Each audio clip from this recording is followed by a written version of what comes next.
In the name of the Holy One who is making all things new. Please be seated.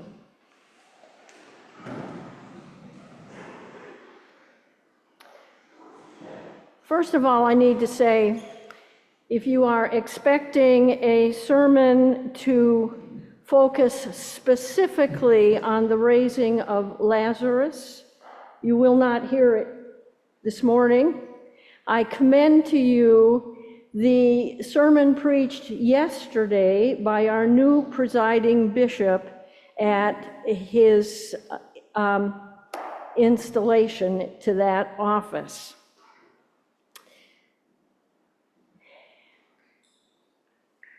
Instead, I want to talk about the feast itself, this Feast of All Saints. Mary Ann Evans, the 19th century author writing under the pen name of George Eliot, ended her acclaimed novel Middlemarch by completing the life stories of her main characters. In a relatively recent dramatization of that great work, a narrator says of one of those main characters, one Dorothea Brooke, her full nature spent itself in deeds which left no great name on earth, but the effect of her being on those around her was incalculable.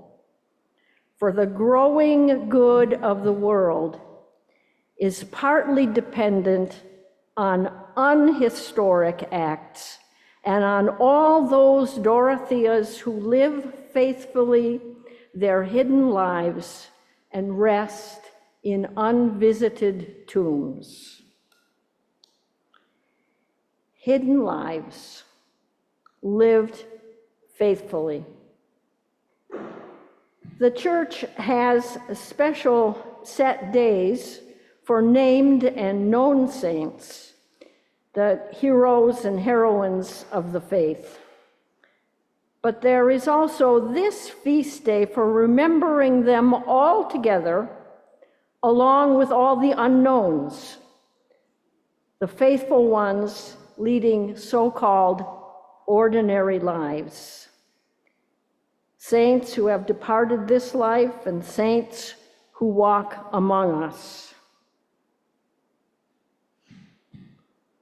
The fourth verse of our opening hymn expresses how we and they are connected.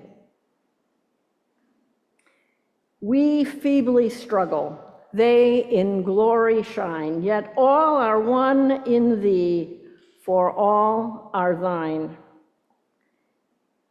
In Christ, all are one.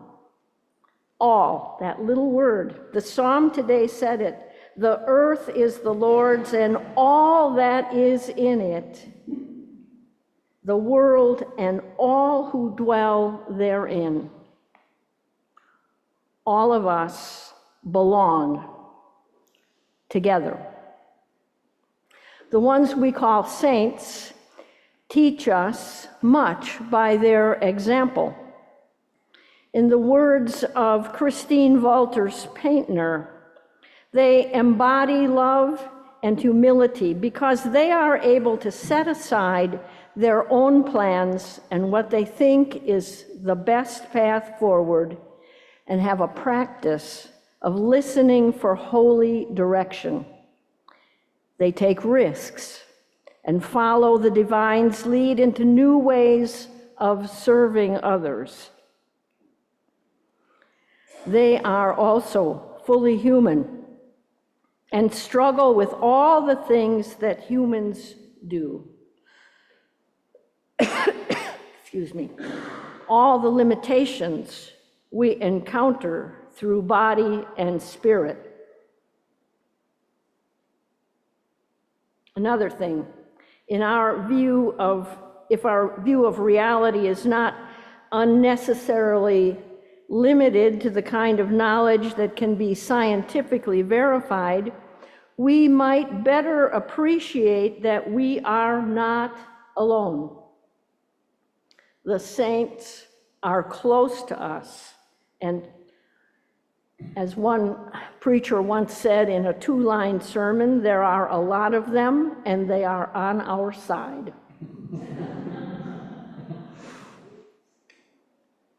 Ancient Celtic cultures, both pagan and Christian, believe the veil between this world and what we call the next is thinnest at this time of year. Some of us have experienced this ourselves.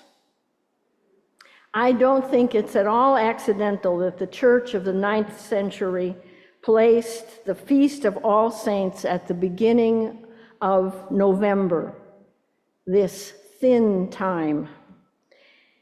It is a good time to remember how close those who shine in glory are.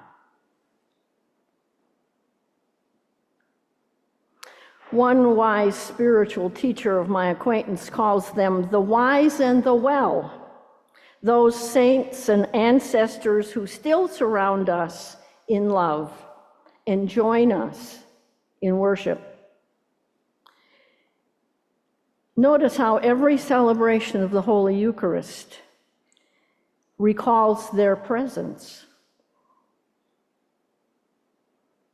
And just so, visions of heaven include unnumbered multitudes offering prayers. It is not too much to think of the saints in glory supporting us in and by their continual prayer. And certainly our memory of them can bring hope and inspiration.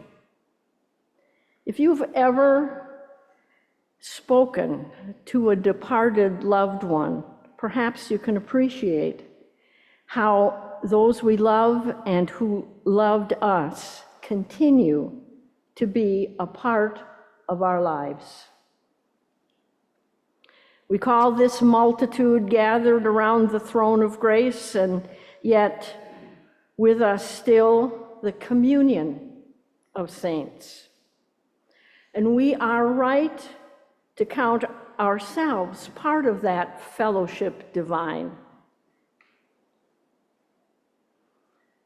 I began this morning by recalling the hiddenness of many saints and reflecting on what he called the weight of glory. C.S. Lewis wrote, "It may be possible for each to think too much of his or her own potential glory hereafter.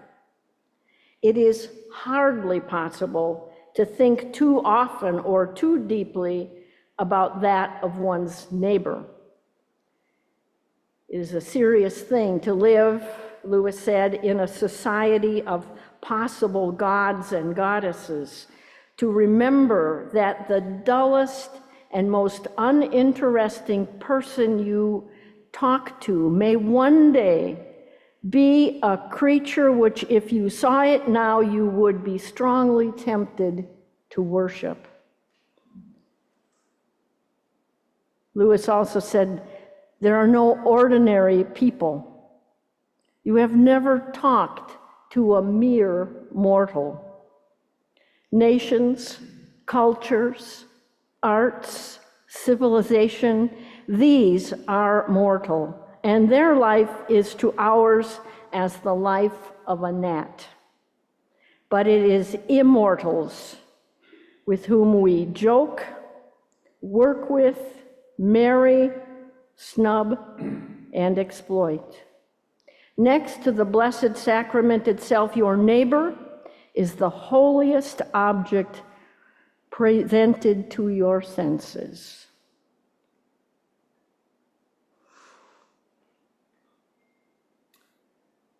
Retired Archbishop of Canterbury, Rowan Williams, is counted as one of the 4 most significant Anglican theologians to hold that office in the last 100 years.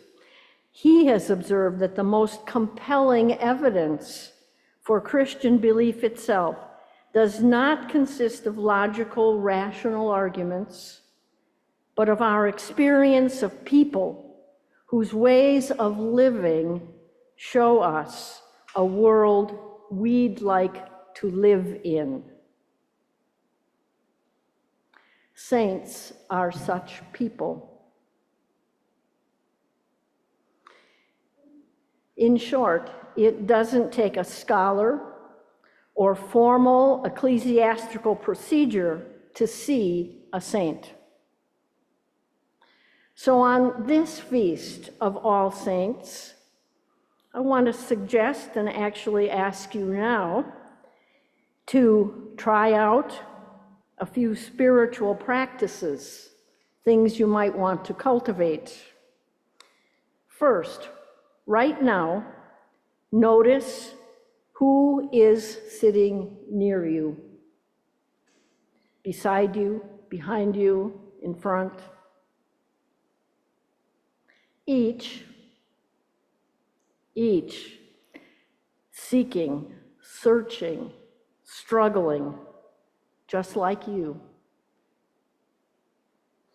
Every one of us, potential saints in the making.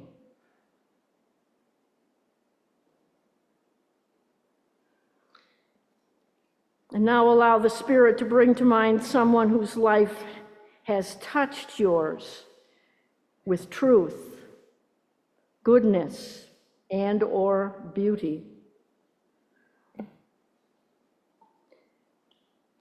Recall someone whose example has strengthened you in difficult times. Or someone who has brought love, inspiration, wisdom, light, or encouragement into your life. Saints everywhere. Saints alive here or alive in that other realm, they support us. We support each other. Ask for the continuing prayers of the saints. See yourself joining with them in praising God. And finally, when the time comes, whenever the time comes, sing a song of the saints of God and resolve to be one too.